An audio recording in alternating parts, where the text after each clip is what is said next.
It's Friday. It's pre-recorded. Now the show Dozens Love the 9 Years podcast.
Hello everybody, welcome to episode 212 of the 9 Years podcast, episode 212, which Kevin Boris has just informed me is the favourite number of the roadie, which threw me completely at first, because I was thinking, first of all, I'm not going to lie, my first thought was Roadrunner, which clearly that's not what you were going for, was it? No. That's what came in my head. Roadrunner's quality. But how does that fit a 212? It doesn't, but you said roadie, and the first thing that came to my head was an image of Roadrunner in the cartoon. I don't have nicknames for cartoon characters. No, aside from their actual nicknames. Anyway, I should say, sorry, you're listening to the voice of Nick Draper. I am joined clearly, obviously, by Kevin Boris. Hello. Also joined, as always, by the face of the BBC Sport website, Mr. Stuart Deakins. Hello. And then George Jones is also with us as well. Hello, George. Hello.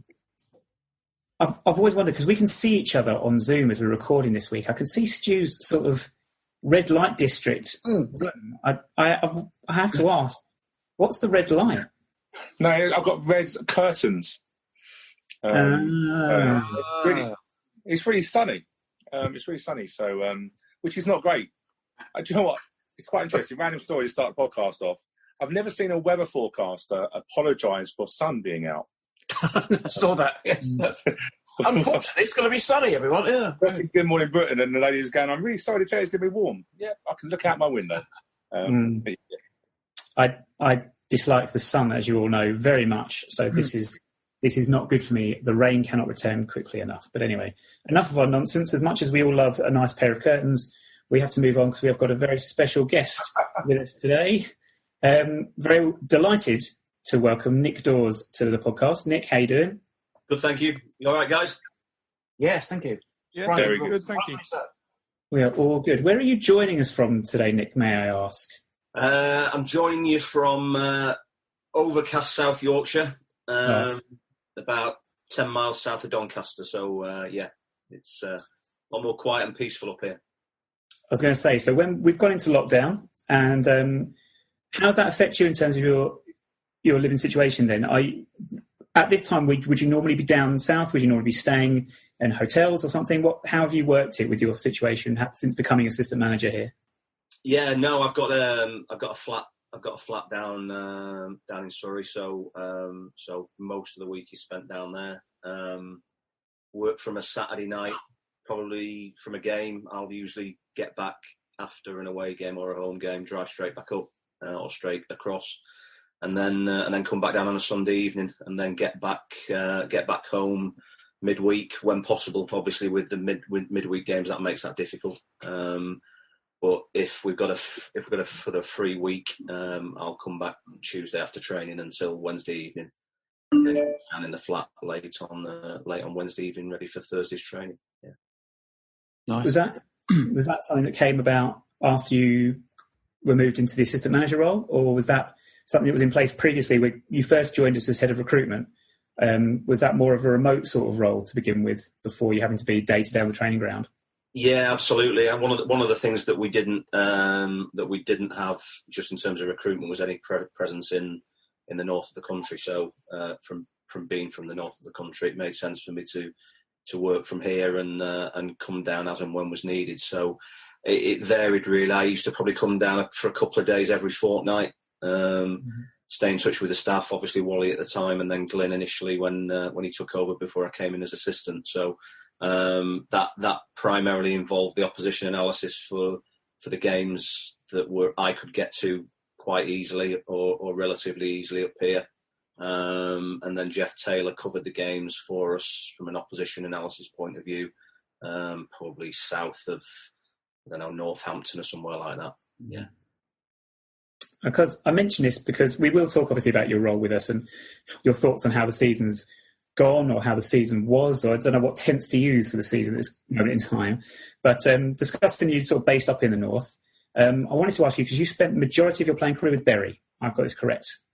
Yeah, 100%. Yeah, I spent 9 years there, the longest period I spent from a playing point of view for sure. Although I did tend to hang around at most of the clubs that I played for. I only played for 3 really, with the exception of Grimsby, which was a loan spell right at the end. But yeah, 5 years at Altrincham, 9 at Bury, and 4 as a player at Rotherham before moving on to the staff there. See, regular listeners to the podcast will know I can't let that go without mentioning 9 years. That the 9 years comes up time and time again in my life in various different guises at the moment. But in terms of Bury, did you have any connections then with the club towards the end of last season or over the summer? Were you in touch with anyone there with the situation that happened, or had people that you were with at the time all moved on and not really had been there anymore? No, very much so. I think. The media guy Gordon Sawfleet, who was there when I left in 2001, still around. I went back for a couple of things really. I went back for good friend and former playing partner of mine at Bury, Lenny John Rose, who was diagnosed with motor neurone disease a couple of years ago. Len, we had a fundraiser for Len that'd be about 18 months ago now. That was the last time I was back in terms of, the club, actually fulfilling a fixture, sadly. But no, it even to this day, I got a WhatsApp a messenger post from a supporter who used to work for Granada in the Northwest, ITV in the Northwest, who ironically did a piece as a junior, which involved me. That's somewhere on YouTube somewhere, about my favourite day in football or something like that, I think it was called. So yeah, her father's very active in trying to keep the club afloat. He founded Forever Bury back around the period that I left, when they were last in financial trouble. So no, still keep in touch with a lot of people there, and it's been quite heartbreaking really, as you guys will be testament to. Yes. when your football club is taken away from you. Yeah. No, 100%, absolutely. Kevin? I was going to say that I think there was a TalkSport had an interview. They had Steve Dale, obviously, I mentioned that guy's name, was on TalkSport, and they obviously film a lot of that stuff. And they showed a clip on YouTube of Steve Dale talking to, I think it was Jim White, and then the Bury captain, Steve Dawson, came on the line and was basically refuting everything Steve Dale had said. Because until that, I don't think people would necessarily realise exactly what lack of understanding Steve Dale had of football and how football clubs work and what they mean to people. And it was I think it was a massive eye-opener just to realise that other fans of other clubs were saying, my God, how close were we to that when we had that chairman or we had that owner? That was an extraordinary thing of just his lack of understanding of what football meant to people. It was unbelievable. And he's just refuting, to Steve Dawson, well, you just have to, you have to compromise, and you have to think about how you spend your money. And he said, but I haven't been paid for 6 months. What am I supposed to do? He's basically saying, sell your car. He said, I should have to sell my car. What are you talking about? This is a multi-millionaire who bought Bury Football Club and admitted he didn't know there was a Bury Football Club until he bought it, and he lived 12 miles away. So how are these people allowed to become owners of football clubs? We'll never have that problem because we're all the owners. It's just unbelievable to see that. I don't know if you guys have seen that clip. Try and find it on YouTube. It's unbelievable. Yes, I worked with Stephen at Scunthorpe. We brought Stephen to Scunthorpe from Rochdale and had a good couple of years out of him. In fact, he was integral in my first caretaker spell back in 2016. So I do know him pretty well. I guess obviously I'm not going to comment on the question, but I think what we've seen in the last month, since obviously the last fixture we were going to play was Doncaster, and both myself and Glyn were making our way up to Loughborough University, where we were going to train to do a Q&A with their coaches on that day when we got the news. But I just think it's highlighted again to everybody how important both good ownership, sensible ownership, living within your means and not overspending. When you look at some of the horror stories that potentially are out there for certain clubs, maybe in the Premier League, certainly a lot of the Championship clubs, from looking at the finances and many clubs in League One and League Two. True. Yeah, it's sobering, isn't it? See how much money that these clubs are in debt and what they owe. I mean, if clubs fall by the wayside through this virus, it's going to be terribly sad. But you wonder how do they keep going then? How are these? And there's a thing in the paper with a Championship manager, an anonymous one, was saying that in their second, in the bottom half of the Championship, and there's a £42,000 discrepancy between their top paid player and their worst paid player. That's huge. How can they pay 45 grand a week to a footballer in the Championship? How is that possible? It just seems ridiculous to me. It sort of brings me on actually to we had Glyn on last week and was chatting to him about recruitment and whether that would continue. Obviously, has he got agents, etc., contacting him? Because obviously this time of the year normally is people looking at either getting new contracts, looking elsewhere, and agents, I imagine, doing that. Obviously, with your experience in the head of recruitment, obviously before in the manager before that, what's your gut feeling on what the market's going to look like at the end of this? We always know with Wimbledon that we always have the one of the lower budgets, etc. But do you expect the wages to drop and level it out a little bit, or what's your gut feeling on what's going to happen realistically? I think it's a difficult one. I think that I've had so many conversations, in the last couple of weeks about what's going to happen that it is really difficult to understand. You would imagine that would be the case. You would imagine that the clubs that potentially have overspent are going to have to have a look at how they do things. And one thing I know has been flying around that they actually might level things off a little bit. I think if I was a betting man, I'd be more inclined to think that that's likely to happen. But also it's an interesting one because I know clubs have taken different stances in terms of how they approach things during this time. And one thing, and this is obviously credit to the football club that we've been able to do, and I suppose in line with that, my head of recruitment hat has been firmly back on for the last 3 or 4 weeks, is that we've retained all our scouts, initially until a period of time in the future, and they're all working really hard, video scouting, learning new things like Zoom meetings that we've had in the last couple of weeks, discussing data, discussing all sorts of things around the game, because we can do is carry on looking at players, and we've probably done more in the last 3 weeks, than we've done in the preceding 6 months, I guess, just because the guys can sit in front of a laptop like we're doing now and look at players. So that's been good. That just gives you an idea about what we're doing from a recruitment point of view. But yeah, who knows? I think, like I said, like I started with, I imagine that things will change, and I would like to hope that probably we're in one of the better positions to be able to either take advantage of that in whichever way that looks. I don't know what the rest of you guys think. Yeah, I think it's interesting when you look at it, because there's loads of things going around, and I think one of the things you look at the Premier League and obviously what's happening with pay, them looking at doing a 30% cut, but realistically you go down to League One and that ain't going to happen at all. I think it's a very unsettling time for players, isn't it? Because like I say, they could be a contract. Without going into any details, have you got players looking at getting new deals, or is there any players that jump? Not our players, but generally out there. Is it active that way? Because let's be fair, we've got players in League One who literally, mortgage and a normal life. This must be the most unsettling time for them all.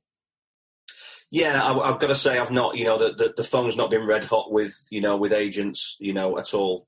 Suggesting that players might look to get out of their contracts. I think it's too early for that. And I would hope that isn't going to be the case. I think the game needs some stability, and the sooner we can get that, the better. I know there's been a statement released by the EFL today about, at least gives us some sort of insight as to how we're going to move forward. So no, I don't think things will change. I mean, again, I was unfortunate to go through a couple of administrations at Rotherham during my time, and changes of ownership, and so I know, I know exactly, relating back to Stephen Dawson's story in Bury that we spoke about earlier, but also during those times how fragile it can be. I've even got friends of mine that think that I'm a multimillionaire with a load of money stashed in the bank, which clearly isn't true. So there is a little bit of there's a little bit of sort of a false view of what players earn in League One and League Two, and I'm we're all testament to that. Those that have worked at this level for most of our careers. So yeah, it's going to be difficult. It's going to be unsettling. Human nature, tells you that some of the guys will have looked after their money, some of them will have lived hand to mouth, and some of them will live somewhere in between. So, but certainly looking after your family at this delicate time is going to be paramount. You mentioned there you've spent time at Rotherham, and we've spoken about the fact you spent time at Bury. Just to revisit actually your time with Bury, because your time there seemed to coincide with a similar situation to us as a club, in terms of a small club punching above their weight. I guess they were heady days for Bury back then, getting promoted into what was the second tier. I think it was Division 1 back in those days. Always struck me as a very curious club, Bury, I must admit, when I used to watch their goals on a Sunday morning. This club, which I'm going to be honest, please don't take this disrespectfully, this is coming from a Wimbledon fan that watched Premier League games with 3,000 people in the stadium. But Bury, I'd always look at the ground and see this huge, great, do they call it the graveyard end or the cemetery end? Have I got that right at Bury? Yeah, cemetery end, there's a cemetery behind, literally there is a cemetery behind that end, yeah. Yeah, and just this big empty stand, but this team that were always scrapping, and it looked like a real difficult place to go. And I guess you'd made life very difficult for teams back then, and that's why you did so well at that time. But growing up for me as a football fan, see, Bury were a second-tier club in the same way that Wimbledon were a Premier League club. It's just, it might sound strange, but do you see the parallels between the two? Yeah, I do to a certain extent. I think certainly in terms of the family nature of the club and the sort of never say die spirit. I think that's the biggest thing. I mean, when I joined, I left Altrincham. We were in the National League at the time in 1992, and spent the first 2 years at Bury as a part-time player. So I had a job aside to playing for Bury. So 92, 93, when we got to the playoff semi-finals and got beat by York over 2 legs, I'd actually got injured at the back end of that season, so I didn't play any of the game. But going back to January of that year, January of 93, we played Man United at Old Trafford. Got beat 2-0 and had 5 semi-pro players playing that day against Cantona, Mark Hughes, Steve Bruce, Brian Robson, etc. But I think what we did in a similar way is and this was great for my career to stay motivated, is we had the following season we didn't do a great deal. 93-4, but then 94-5 we got beat by Chesterfield in the playoffs. 95-6 we got promoted from League 2 as it is now. Following season we went through and won League 1 as it is now, and then we had 2 years in the Championship. So we had a fantastically successful period, and everybody was on that journey. And I guess that's I've only been part of this story for 18 months really now, 15 months, but it's something I know that you guys will have been through. So yeah, there's certainly a link there. I always find it, mine's not really a question, Nick's going to laugh at this, but I always find it, football world, it's a very small world, isn't it? And just when you mentioned Altrincham there, I remember playing Altrincham in the conference. Lovely place. Nick knows where I go. Midweek, just give you a background, Nick. We played Altrincham midweek. Don't know why they selected that as a midweek game, but it was the most enjoyable. And I'll give you the reason. They had a lovely chip shop opposite the ground that done chips and gravy. One thing I love One thing I love about non-league is it is what it is. It's just real football. But no, it wasn't a question. It was just genuinely when you talk about Altrincham, it just threw back really nice memories of the conference back then, and I knew Nick would laugh at that. Yeah, that was the difference. That was the big culture shock for me, because we used to travel length and breadth of the country as a team, and we had a team full of either Mancunians or Scousers, so there was a decent mix that sometimes clashed. But we used to, I wouldn't say it was a drinking culture, but certainly on a Saturday win, lose or draw, we'd enjoy ourselves on the way back. Get back to Moss Lane, maybe visit that chippy that you mentioned, and soak it up a little bit, and then enjoy the night. There's actually a nightclub attached to it called Checkers as well, right on the corner where the car park used to be, which was even more advantageous if anybody wanted to carry on. So yeah, they were great times, and I think the hardest thing for me was adjusting to league football in '92, where the culture certainly was a lot more different than it was at that level.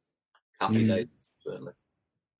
It's interesting you say about nightclubs, because the old Plough Lane had a nightclub attached to it. I'm not too sure whether Joe Palmer has added that into the plans at New Plough Lane. So I can't call it New Plough Lane, but Plough Lane. No, you've committed a sin. There's just such an argument about that. You can't call it New Plough Lane, can you? No, because the road name hasn't changed. That's what people say. But anyway, yes. The new stadium on Plough Lane. Stadium, How exciting is that, Nick, for you? Very. Sorry. Not you. Yeah, it's brilliant. I mean, I saw. I went onto Twitter this morning, and the first thing that rolled up was a picture of the stand and the pitch looking a lot more like a pitch. Probably actually looked like Gig Lane back in the 90s.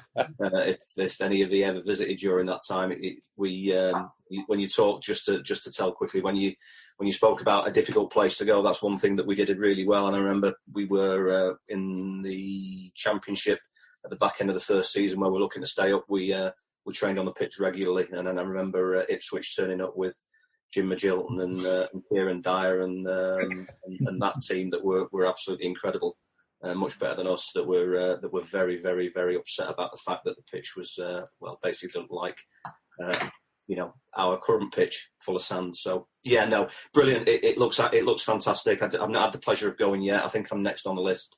Glenn took some of the boys up there about a month ago, so I think Joe's promised me that I can get a little visit up there next time.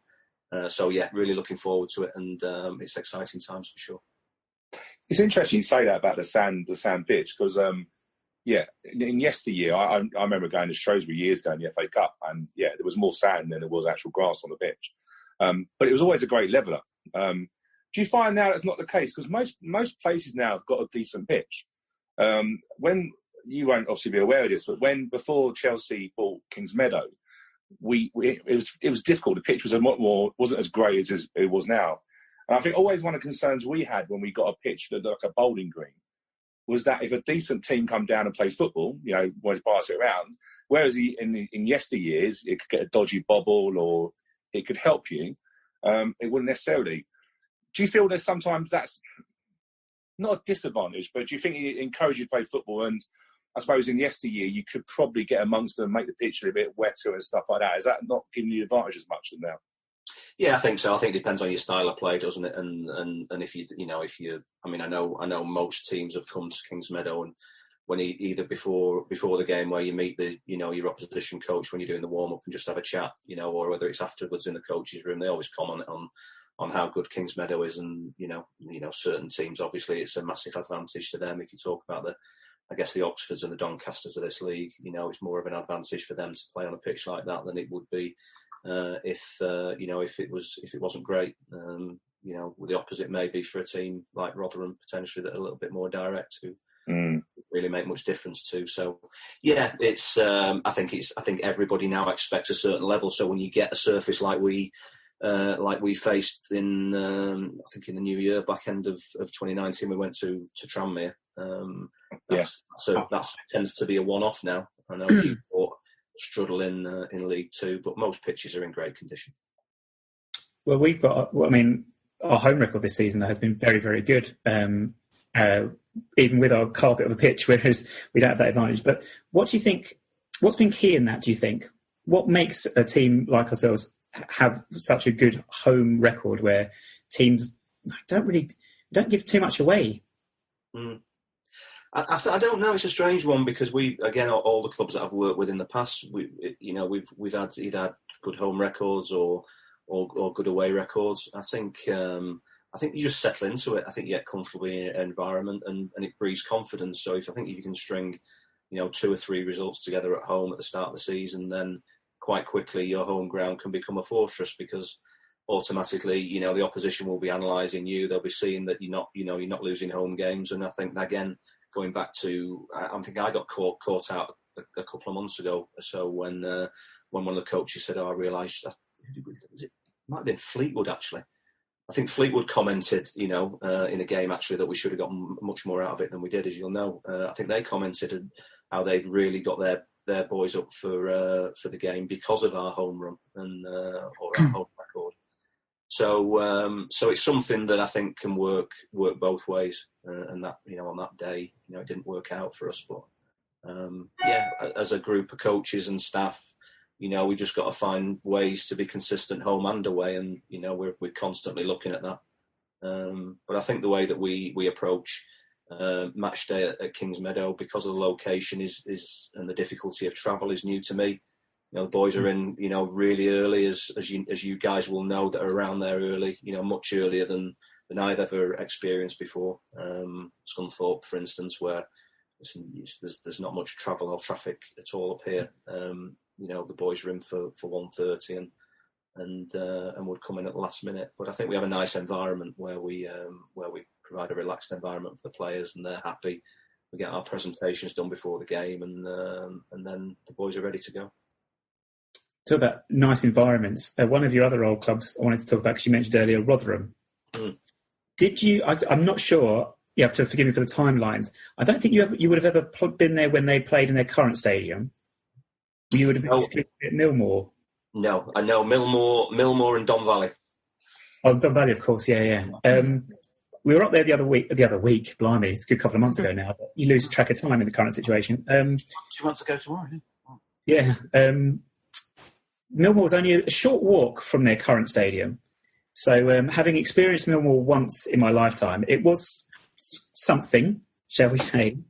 I went to have a look at it because it's still there. The ground is still in situ.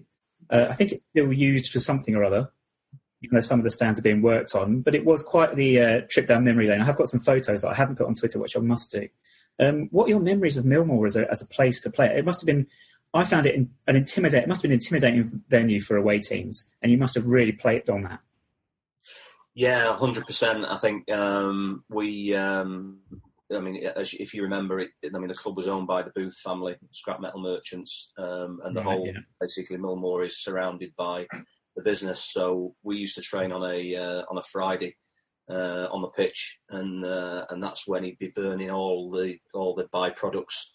So there'd be this orange and green and purple haze coming over the end of the bottom that when we used to train in it. So, if things go wrong in the future, I think I might have somebody to sue. A healthy environment. But I think the best story, that the most famous one, is we when we got into the championship, I signed the summer that the club had got into the championship. It again followed a similar path to burying consecutive promotions from League Two to the Championship. And I don't think it was the first season. I think it was the second season, but I do stand corrected. West Ham turned up and stayed at the hotel, which at the time was called the Swallow. I think it's the Marriott now, just off the M1 on the Parkway. And the team staff, the kit man, brought the stuff down and turned around, phoned Glenn Roder, who was the manager at the time, and said, "This place is a joke," and Glenn Roder decided that they were not going to use our salubrious away dressing room, which had a sauna in it, but get changed at the hotel. So we just used that to our advantage, made a big thing of it, and turned them over, and ended up being successful. And unlike Bury, managed to retain status for 4 seasons, maybe 4 seasons, I think, in the Championship. Punching above our weight. I'd gone onto the staff at the end of that period before we got relegated to League One. But yeah, we certainly made the most of it. The slope, the Tivoli end, which was terracing at the top end of the slope, was the home end. It was we made a huge thing of it in those first few seasons for sure.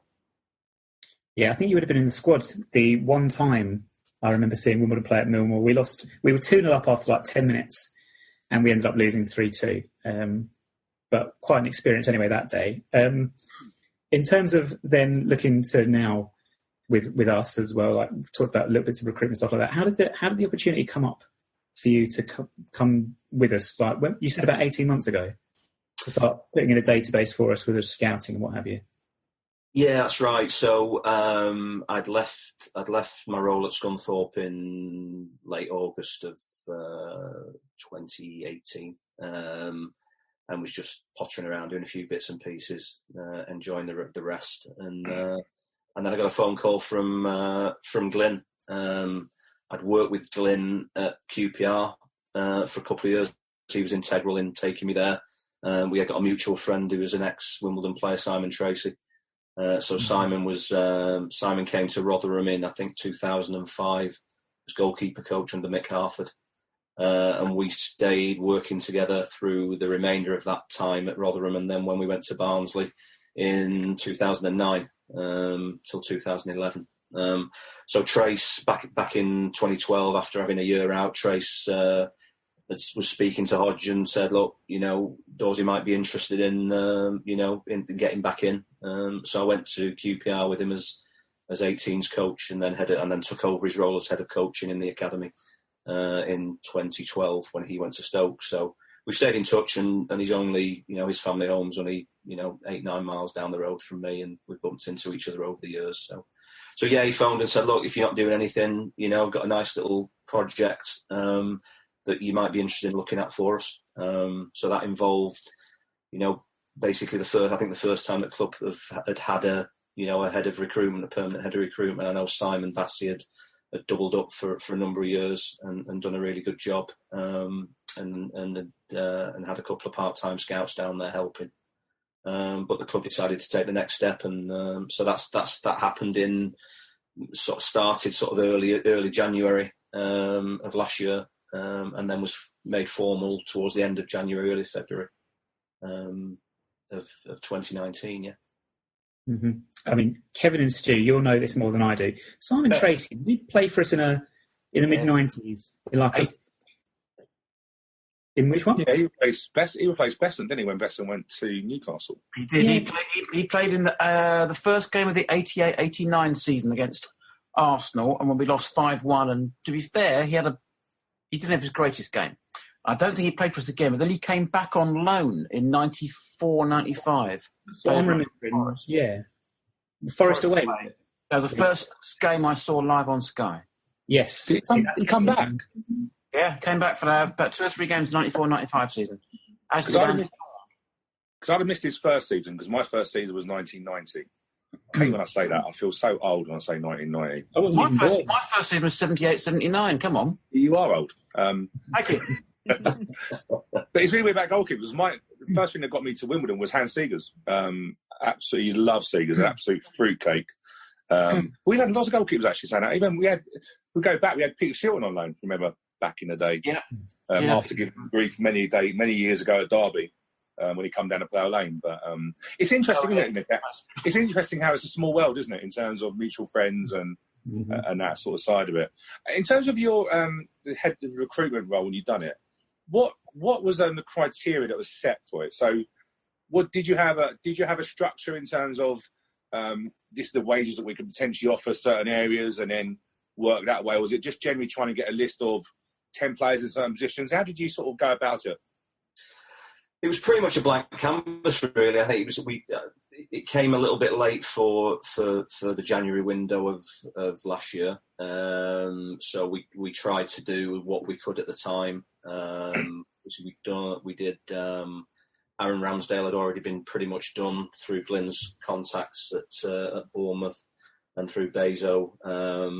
And then the first real thing that I had to do was I got a phone call or a message from Glyn on WhatsApp on the group message saying, did we know, Ben Purrington had just been recalled by Rotherham. We need a left back quick. So I just tried to do what I could with that. So we did a few things, made a few phone calls, spoke to a few people that were involved, and just did a bit of research. And Steve Seddon was one that just seemed to make sense. It's that natural progression, really, when you're looking at things that, in an ideal world, we would want every loan to be a second loan, because all the creases will have been ironed out by another club rather than us having to do them. That's generally the common sense and the approach that most clubs try to take, although that's getting more difficult now. So Seds, there was a bit of stuff flying around about Seds doing so well at Stevenage. So we looked at these clips, looked at his footage, and thought this looks like an AFC Wimbledon player all day long, and had the conversation with the agent.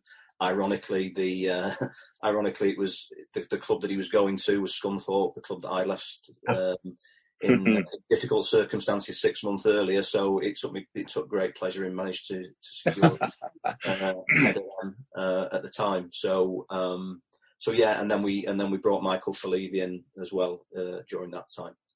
So that was the initial bit. The bigger picture really was just to provide probably a modern and up to date infrastructure to support it. We did have some information on players, in terms of what you would guess a database, but the amount of resources and platforms out there to support that are now quite vast. And if you stand still for too long, then you're way behind the curve. So we managed to get Eric and the club to invest in ISF Scout 7 to be able to store all that information. They also have a video platform as well. Looked at data analytics to be able to support or either provide insight into the best players that are currently performing, or to support the view of the scout who's been to see that player, just to confirm that what we're seeing is right. And that took place for that carried on for 2 or 3 months, and we finalised that towards the end of last season. Obviously securing status in this league helped us, and then you start to build on it. So we employed 3 more scouts. So from having Simon obviously been able to get out midweek, plus the staff at the time, and Bob and Dave, who I inherited, we brought in a non-league specialist that was key in Nesta's signing. We brought in another body in London and the surrounding area, because what we thought, and is probably still true to this day from the financial point of view, the most cost efficient way of bringing a player isn't if he's close to the doorstep and doesn't have to relocate. So we made a real conscious effort to, and this is a term that Wally instigated, was young and hungry, with an eye on local as well. So over the course of that time, we've expanded that a little bit. Still conscious of the fact that we need to bring in players that are as local as possible, but not counting out people from anywhere in the world, basically. So that's where we started. But yeah, it's just a case of building knowledge, and over that time we've lost a couple of those scouts. We've recruited a couple of more, and the staff have continued to support it. Could you say, sorry, you said mention young and hungry. George perked up briefly. Just let's talk about him. Get a snack. Get a snack. What I was going to say, it's interesting when you talk about loans. I think, if you look at the January window in terms of 2 loan deals you just spoke about it, Aaron Ramsdale, how the hell we got a Premier, let's be fair, he's gone on to Bournemouth, and, he's now being talked about getting England called up, and he was that good when he came to us. But also Steve Seddon, when we lost Ben Purrington, that was a big loss for Wimbledon. We felt at the time, and I think we all felt a bit cheated that Charlton had literally. Hey, look, you look after your career, you understand that. We actually, arguably, probably got a better replacement in Steve Seddon. What in terms of the loan deals, is that something that you and Glenn are looking to continue? Because they can be quite important. If you look at the loans we've got this year, already been successful in Sanders and unfortunately with Marcus Force, that was a real find. Is that more based on your relationship, or is it a bit of, or is it based on how we look after them? Was it a bit of both? How are we getting the loan deals? Because obviously if we look after them, especially with goalkeepers, we tend to get very well with Bezo, don't we? Yeah, I think you're absolutely right. In terms of will we carry it on, I think yes we will, because in terms of the financial aspect, you can get real good deals done, and I've got to say that we've managed to do since, and that's not to say it didn't happen before, but I can only speak for my time that for the three we brought in January 2019. The boys we brought in the summer and the ones that we've done in January just gone have been really really really good value. So that will carry on. That's important. What we do is an interesting one because the difficulties we had in this January in trying to secure a replacement for Marcus obviously are pretty well publicised. For the forums that I've done, the Meet the Manager and subsequent interviews since. We did a bit of stats really on it, and we were having difficulty trying to persuade a Premier League club that we were the right place for their striker. One of the key reasons I've got to say was Marcus was still with us, and they felt, I think, that he would get in the team ahead of Marcus and Joe, which may or may not have been the case. But at that time, and that was including everybody from January of 2019, we provided 85% game time to the loan players, and I'd probably challenge any club in League One and League Two to have such a high percentage of game time. The one that skewed it massively was Michael Falevi, because if you think of all the players that we've mentioned plus the ones that have played since, that we've brought in since, they've all been in the team, with apart from potentially injury or illness, which is Max has fallen foul to in the last month or two. So yeah, that's I think we're a great proposition for any Premier League and Championship team to guarantee that the loan system works, in that they get game time. We try to play in the right way that gives them a mixture of what League Two and League One is like, but also what the top end's like. So everybody's been delighted. All the parent clubs have been delighted, and we've obviously built a strong relationship with Brentford, which is good as well. Now, Nick, as a guest on the podcast, I do have to inform you that there are a few games that we like to play. Sure. So for you, though, we've got all the usual games we normally have. George is going to come in a minute with Paul Os Who, and we've got some either or questions and what have you. But first of all, I'd like to just play a very quick game with you. I've called it, What Are the Scores, Nick Daws? And basically, what I'm going to do... Where did you get that one from? just came to me. Just like that inspirational moment I had. You saw the potato song, didn't you? Sadly not, no. Sadly, I'm going to be quite boring. I'm just going to list you off a few fixtures from this season, and I'd just like to see if you can recall the score from those games. You know what? I'll probably come bottom of this list, because my mind doesn't work very well like that. My family who are out there room will be testament to, but go on, I'll give it a crack. Okay, we'll start with, I think it's a nice simple one, Rochdale at home. Rochdale at home, 4-2?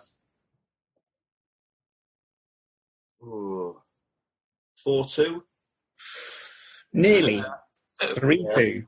3-2. Yeah, 3-2. Gillingham at home. Gillingham at home, 1-0. Portsmouth away. Portsmouth away, 2-1. Lost 2-1. We lost 2-1.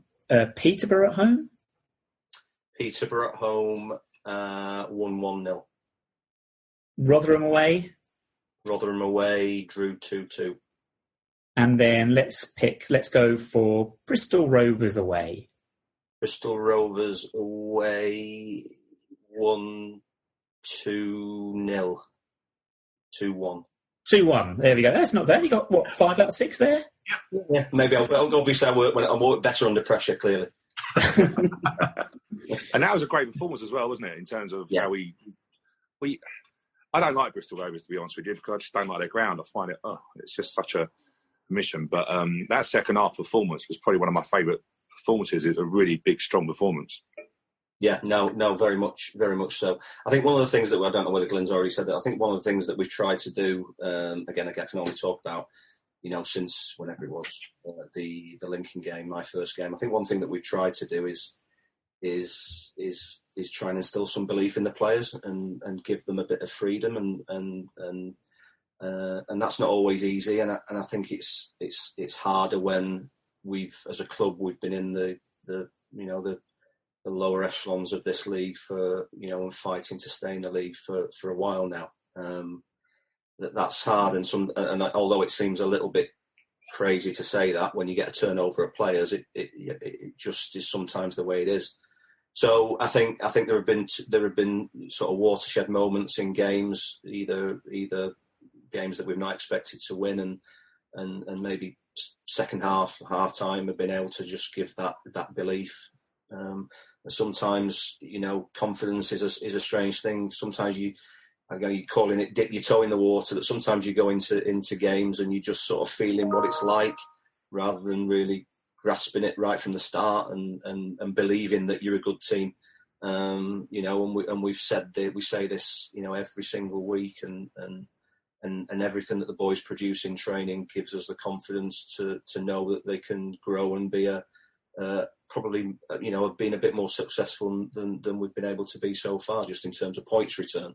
So yeah, and the Bristol Rovers game was certainly one where we, I think we really did show what we're capable of, especially in that second half, as you pointed out. And I think the shackles came off in that second half. We really took the game to them. So yeah, it's a really good point. And a player that obviously I'd listened to someone that you want to see grow and has grown a lot this season is youngster Paul Ossu. And on that note, I'm going to hand over to George to introduce our beautiful game of Paul Ossu. Go on, George. Take it away. Step out. I will try not to mess it up this week. This week, it's daily. Come on. It was on last week's podcast. I got it badly wrong. Okay, you did. So this is a game where you have to guess a current AFC Wimbledon player based on a couple of players he's played with, managers he's played under in the past. Okay. So the first round of clues is 5 players he has played with. Second round of clues is 2 managers he's played under, and the third clue is basically a giveaway clue. So is this just one player? Yeah, the answer will be just one current AFC Wimbledon player. Okay. And no pressure, but Glyn got this really quickly on his one. He did, no pressure. Yeah, Glyn got it within about 5 seconds. Okay, let me start my timer. Okay, so the 5 players are Federico Macheda, Darius Charles, Michael Falevi, Michael Smith, and Luke O'Neill. Wowzers. Ugh. That's and Wordsworth. No, it's not Woody. Right. Did you say Federico Macheda, as in the former Manchester United player? Yeah. Federico Macheda, Darius Charles, Michael Falevi, Michael Smith, and Luke O'Neill. I'm trying to think where he... Can I have a guess? Or is that going to spoil it? May I guess, please? Go on, let me have a guess. I'm going to guess Callum Riley. I'm afraid Kevin's correct. Hey! Well, Kevin. Wow. It was a difficult one. We've got so many players that have played with Luke O'Neill, so that was that was everybody. Yeah, that was a tough one. He must have played with Macheda at Villa. No, Macheda at Birmingham. Birmingham. Darius Charles at Burton. Michael Felivi at Coventry, Michael Smith at Bury, and Luke O'Neill at Gillingham. Wow. Who are the managers? What are the rest of the team? The managers were doing Chris Houghton at Birmingham and Russell Slade at Coventry. Oh, if you'd have asked me those two first, I got it straight away. Okay. What was the giveaway clue? His name is Callum Riley. He'd signed for us. He'd signed for us this summer. Okay. Well, I was down to 8, isn't it? Yeah. I was nowhere near that down. one. I was nowhere near that one. No, I had no idea. Okay, Nick, final game then. This is a quick fire, either or. I'm going to give you two options. You just have to pick the first one that comes into your head. Yep. Okay. We'll start with Stu's favourite, Marmite, love or hate? Hate. Autumn or spring? Spring, 100%. Vic Reeves or Bob Mortimer? Vic Reeves. Did Carol Baskin kill her husband, yes or no? No. Controversial. Nick Knowles or Nick Clegg? Nick Knowles. Golf, yes or no? No. Correct. Although I've played. I played it, but yeah. VAR, yes or no? No. The Daws or Two Door Cinema Club? The Daws. These are the tricky ones now. Luton or Watford? Watford. I had the kit as a kid. Oh, wow. Okay. We'll move on very, very quickly. I don't want to put that through too much. Should we sack George, yes or no? No, of course not. Yeah, I'm back on track. And then finally, when you make a cup of tea, do you put the bag in the mug first or do you put the milk in the mug first? The bag, clearly, obviously. Why would you do anything else? Exactly. Ask James Shea that question. Yeah. God love James Shea. James Shea got it. Well, I say he got it wrong. He said milk first. Yeah. Realised his errors and got absolutely caned by his teammates. He did. And then when he come back for a game, he come and found us and said, "Can you have a rerun of it?" Brilliant. He did make it up to us by signing for Luton, however, after he left us. Anyway, we'll leave that one there. Nick, thank you very much for joining us. Much appreciated that you taking the time to speak to us today. You're welcome, guys. Thanks, Nick. And hopefully we'll see you at a game in the not-too-distant future. Yeah, fingers crossed. Yeah, absolutely. Touch wood. All right. Thank you very much, Nick. Cheers for your time. Take it Thank easy. you. See you later. Thank you, guys. Yeah. See you. Bye.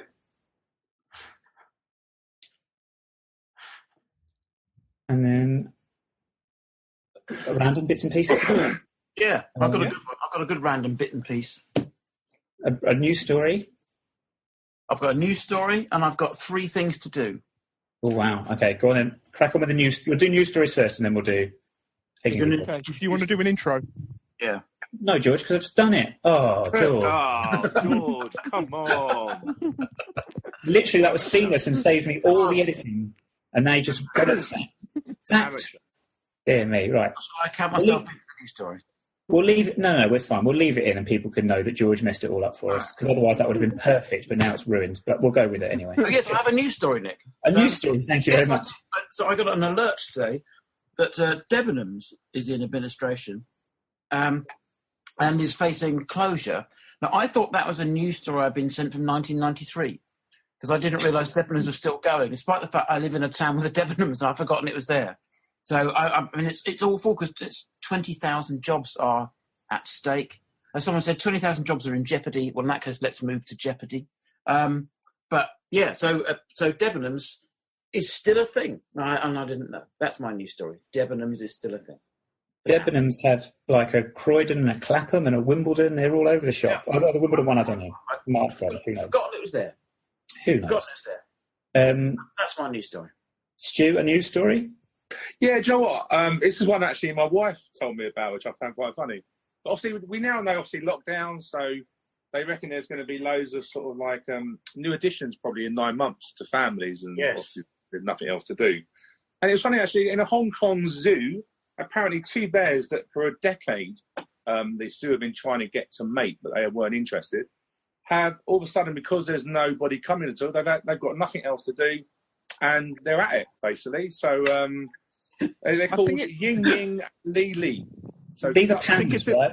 We have to Yeah, they are pandas. I think it's very important you clarify that. They haven't just bears. bears haven't done it because that's not really newsworthy.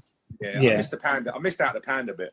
But yeah, they're obviously bored as well. So do you know what? It happens to all of us. But yeah, I thought it was quite. It's nice, but you know, it's ironic that they should mate after, well, as you say, when nobody's coming. But George, your news story? How am I expected to follow that? But I'll try with some news about Southampton, which is that they're the first football. Yeah, I know, it's a real surprise. But Southampton have been the first football club to defer their players' wages for the months of March, April, and June. April, May, and June. Which means that it's the first step now for other clubs to follow suit, which is going to be the way for clubs to try and become more sustainable in the short term to make sure they're still in place come whenever the season restarts or next season starts, whenever that may be. But the first step and the precedent has now been set, and it's by Southampton, and I think that's newsworthy. So Stu's got Lyle Taylor mentions in on every show, and George has got some reference to fan ownership on and how it's the future on every show. Yeah. What I would say though, there's so much going on. There's stuff gone on today that Nick Daws alluded to. We could do a whole podcast on this just our own. There's so much stuff legally and contractually, and it's a minefield out there. Some of the stuff that's been released today is just, we could fill a whole podcast on it. But George, well done for getting a non-football story. Yeah. Well done. I get Debenhams in, and you... Yeah, we've gone from Debenhams to pandas mating, and I'm going to talk to you about a story about, apparently they've done a study, right? This is how these studies, scientific studies that are an absolute waste of time. Some university in Tokyo, in the paper today, have discovered that babies prefer to be hugged by their parents than having being hugged by random strangers. Like, why is that news? Wow. I mean, as if I couldn't have worked that one out prior to that. So there we go. There. But then, as I say, that is random and George's football story, as per usual. Dare I even ask, George, at this point, what your suggestion for Easter weekend lockdown is? Because I know what it's going to be, isn't it? It's going to be watching some form of past football match. Yes, it is. It's basically our League Two playoff final that's being shown on Sky Sports Football at midday on Saturday. So that's midday on Saturday, Sky Sports Football, our League Two playoff final versus Plymouth. Can't wait to see who wins. Did you not say that one for the first Daily Show we did? Yes. Yes, but they're re-showing it, so I'm going to rewatch the rewatch, yeah. Oh, my word. Can I ask a genuine question? Kevin, have you ever watched the whole game back from the League Two playoff final? I have not. No. I don't need to. No. Stu? I have. You've watched the whole thing? Yeah, because when I was at the game, I was so nervous. I don't know if I've never been so nervous in a game in my life.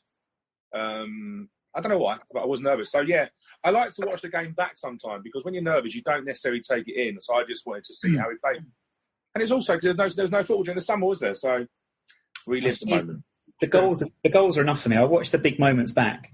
I can see the goals back and then any controversial decisions or anything like that. And after that, I'm a bit like, It's funny you say about reliving the event, though, because I misread a tweet the other day, which gave me a shock. Kingston Council tweeted out something about how to relieve stress in these times, and I thought it said relive stress. I was thinking, would you do that? Who wants to do that? It's stressful enough anyway. Kevin, what are you going to be doing this Easter weekend on lockdown? Well, I did say I'm going to be revisiting albums I've not played for a while. So album number one over Easter, I'm going to do one album. One of my favourite bands in the early 90s who are from Derby, they're called Bivouac. And their album from 1993 called Tuber, but that's tuber as in the vegetable root, Tuber, not tuba the instrument. So that was a particularly great album. I've not played that for 15 years at least. The amount of dust on the CD would suggest that's a long time. Tonight, my friend Dr. Simon Elliott, the archaeologist, is on a new pilot on More 4, 9 o'clock, More 4. It's called The Great British Dig, presented by Hugh Dennis and my friend Dr. Simon Elliott. That's a nice thing to watch. And I'm going to recommend a book. Yes. Which you'll like, because you can see many, many books. So my friends Denise Haskew and Steve Parker wrote a book in, I think, 2014, which is basically, I think 2014, it feels like that long ago. God, no, it's older than that, 2012. It's called Jesus on Thy Face. I'm holding it up here. It's social networking for the modern Messiah. So it's basically the biblical story of Jesus, which you may believe or not, but told through as if he was on Facebook. So there's things like John the Baptist liked this and that kind of stuff. It is very funny. It's called Jesus on Thy Book, which you can get still on Amazon. Denise Askew and Steve W. Parker are the authors. I'm going to revisit that because it's an incredibly funny book. And it does say on the front, loggeth in and signeth up. It is Very a great nice. book. So there you go. You know, when you say you're going to check it out, it's another sad part of lockdown is the fact that libraries have shut. Because, you know, libraries are another, sorry to go on about this, but they are actually, for a lot of people, they are a vital part of their lives day to day, having access to the library every day. And it's a real shame. So we have to think about all these people that are going to be struggling without them. But anyway, Stu, yes. But still, wonderful places, like Waterstones, but free. Have you got something to do for this weekend, Stu? Or Yeah, you know what, I was looking around the sort of the world and see what's going on, getting away from this obviously virus news and Nothing. Well, interesting that KFC at the moment are shut, of course, because they're a restaurant. However, there is on Twitter what you can do. I know social media, Nick, you love. So if you do #RateMyKFC, thank you. and if you send in a picture, but they're being quite brutal at the moment. I'm now trying to concentrate. For people on Twitter, for people on the podcast, won't really get it.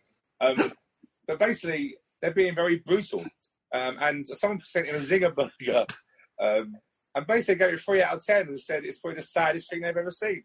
So, sorry, Stu, just to break in there. How does this work? So what are people doing? They're making their own KFC.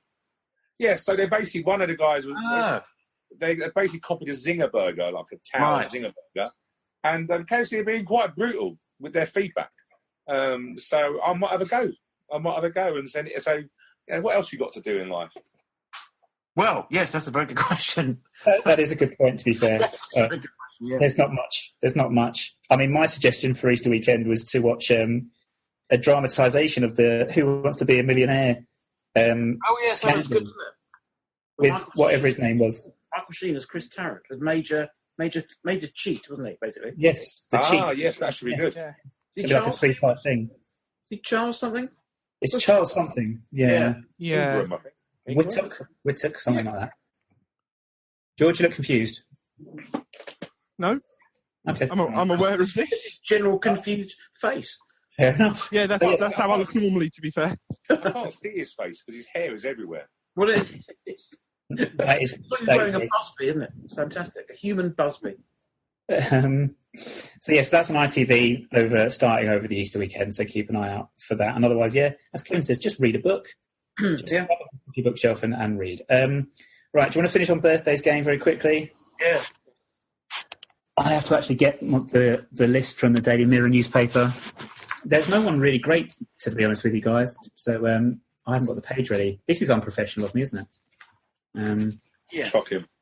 Talk amongst yourselves, listeners. Here we go. You know what we should do? We could bring in. We could guess fans' ages. Wimbledon fans. Okay. Yeah. On Facebook, you always get a birthday.